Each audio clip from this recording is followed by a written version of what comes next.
Sunday Night Football. How great was that game? How great was that game? I mean, just playoff game. It was like an opera. There was a drama to it.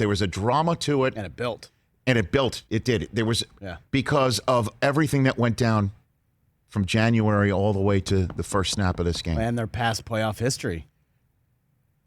That too, obviously. I'm talking about the phone call that Shanahan got. Stafford's going to Los Angeles. Well, take that tape and throw it out that I was grinding to see if that could be the answer. And then the phone call that everybody in the league got, hey, the Niners just traded a whole bunch to move up to number 3.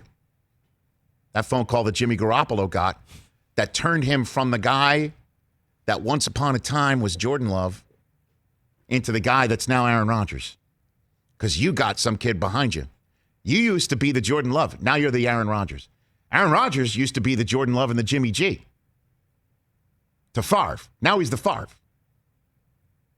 And in the midst of all of this, on draft day, as Kyle Shanahan told us and confirmed to us after he kindly called into the show after the draft, yeah, I did call the Packers and Matt LaFleur just to see, is Aaron Rodgers on the block? Is that really what's going to take? Like, could you imagine if they had switched gears on a draft day after all of that buildup from the moment they decided to move up to number 3 in the draft and essentially start the clock on the end of the Jimmy Garoppolo era?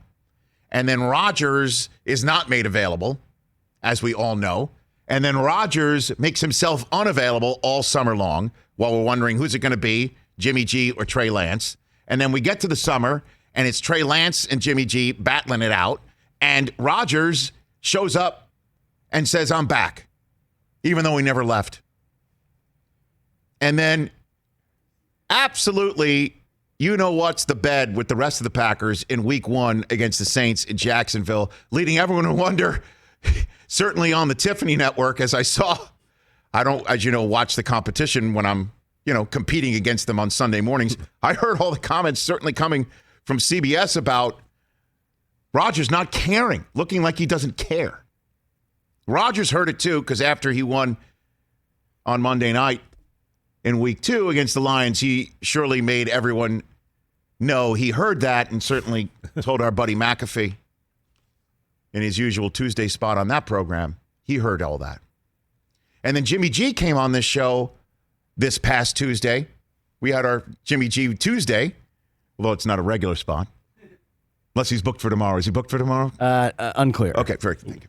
Could be a thing. But he came on Tuesday, and he couldn't have been more cool and straightforward about awesome. everything. Yeah. My job is to make sure I don't come off the field. I asked him, what's your long-term plan? Is your long-term plan to do what Rodgers is doing, essentially, which is keep winning, and all of a sudden, Jordan Love, who? And it all came down last night after they took those shots from Green Bay to start. It came down to a moment right before halftime. Couple seconds left on the clock. Down a bunch. Kick that field goal, right? You got to get points on the board, right? No. Jimmy G out, Trey Lance in. And let's run it. Great call. Let's run it. And Lance scores because Trent Williams just road graded everybody in front of him. Touchdown, which is the call of somebody who has that long-term commitment contractually and management, owner and general managers like, do your thing. Kyle Shanahan, hashtag D's nuts. What a call. Jimmy G out, Trey Lance in. But guess what? Jimmy G back in. That's where they're going to do it. Yep. Does Jimmy G hang dog down there? No. As a matter of fact, they go out and score to start the second half. They're now down 17-14. Instead of being down by 14, they're down just by 10, and then boom, they start, they're down by 3, and we got ourselves a ball game. Yep.